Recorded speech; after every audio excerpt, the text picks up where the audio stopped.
En direct de Goma, la population intensifie le manifestation. Mesdames et messieurs, nous prenons en duplex notre correspondant permanent, Monsieur Yannick Warangasi, journaliste présentateur. Bonjour Monsieur Yannick Warangasi. Bonjour Raphaël, à vous et bonne journée dominicale à tous les auditeurs et téléspectateurs qui nous suivent à travers le monde. La population continue à revendiquer et intensifie de manifestations. Quelle est la cause de ces manifestations que la population ne cesse d'organiser? En fait, merci beaucoup Raphaël. Depuis 2 jours, ici à Goma, le chef-lieu de la province de Nord-Kivu, qui, comme vous l'avez dit, les habitants intensifient des manifestations sur les grands acteurs de la ville. C'est par exemple le matin de ce dimanche, comme c'est le cas le plus récent, où dans la partie nord, la route a été barricadée, notamment la route, l'axe Mutinga-Majengo, elle a été barricadée par les habitants. Et d'après le témoin, d'après ces habitants qui sont en train de barricader différents acteurs, ils protestent contre l'avancée de l'ennemi. Et cela suscite la réaction de tout et chacun afin de barrer la route à ces rebelles du M23. Et la population est en train de protester contre l'avancée de l'ennemi qui est toujours appuyé par les Rwandais voisins. C'est la raison pour laquelle elle est en train d'intensifier des grandes manifestations ici à Ville. Au-delà de ça, la population réclame que les forces régionales, les forces de l'EAC qui se promènent ici dans la ville, la population réclame qu'elles partent au front et afin de combattre aux côtés des forces armées de la République démocratique du Congo, puisque cette population juge la présence des forces régionales ici à Goma d'inopportune, d'autant plus que les combats se passent dans les massifs et dans les Rutshuru. Pour la population, c'est là où devaient être les forces régionales de l'EAC et non d'empiler ici dans la ville de Goma. Et voilà pourquoi des manifestations sont intensifiées. Et d'ailleurs, des manifestations de grande envergure sont annoncées dès ce lundi jusqu'au samedi.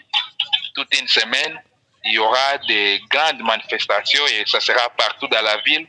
Les organisateurs qui appellent la population à ne pas vaquer à ses occupations, de rester à la maison afin d'observer une semaine de journée ville morte, afin d'imposer aux forces régionales de l'EAC d'aller combattre aux côtés des forces armées de la RDC et afin aussi de demander au gouvernement congolais de mettre la pression sur l'ennemi, d'autant plus que l'ennemi il est en train d'inquiéter cette population du chef de la province du Nord Kivu.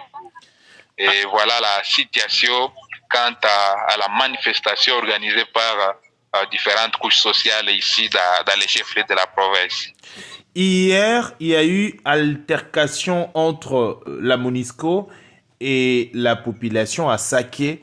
Qu'est-ce qui était à la base de cette altercation? Et voilà, comme vous le soulignez, c'était hier au niveau de Saké, une cité située à plus ou moins 27 km de la ville de Goma. Et c'est dans les territoires de Massissi, sur les trosseaux qui mènent vers Kichanga. Il y a eu altercation entre le casque bleu de la MONUSCO, qui était dans un convoi de véhicules, population de cette partie de la province.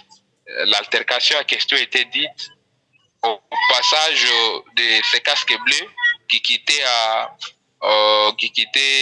Mubambiro pour la cité de Kichanga. Ils prenaient la direction de Kichanga. Vous le savez, Kichanga qui est actuellement entre le main des terroristes du M23 sous le label du Rwanda.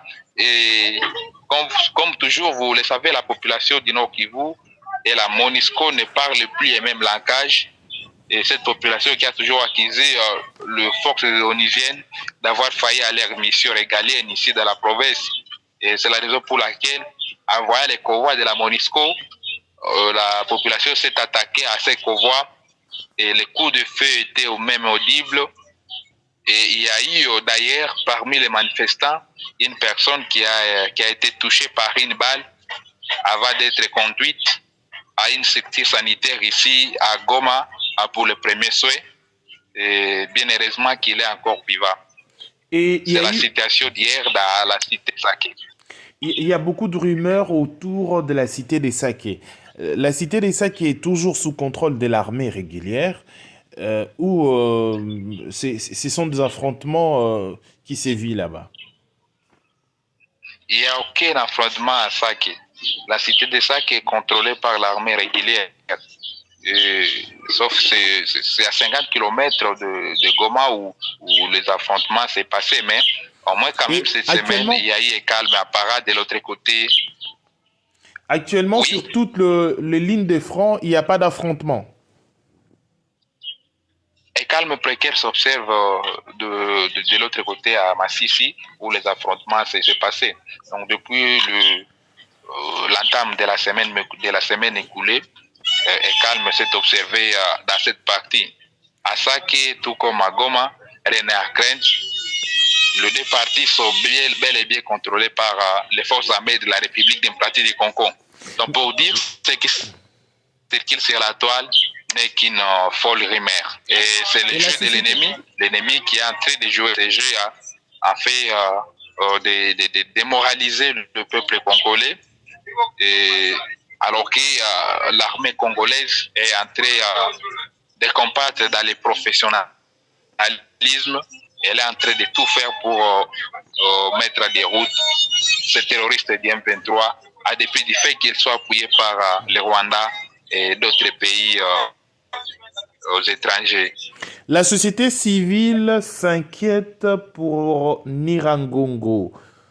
Pourquoi la société civile s'inquiète pour la situation de Nyiragongo? À Nyiragongo, comme vous le dites, d'ailleurs ce dimanche, la société civile territoriale venait d'alerter l'opinion tant nationale qu'internationale sur la présence de certains sujets rwandais qui traversent la frontière de façon clandestine pour venir occuper différentes maisons de la population déplacée. Donc les maisons qui sont abandonnées par les habitants et sont actuellement occupées par les sujets rwandais qui traversent la frontière illégalement, d'après la société civile de Nyiragongo, dans son alerte lancée ce dimanche. Donc c'est une information qui a été confirmée par son président Mambo Kawaya, lui qui laisse attendre aussi, outre l'occupation des maisons, il y a aussi les chats qui sont cultivés par ces sujets rwandais.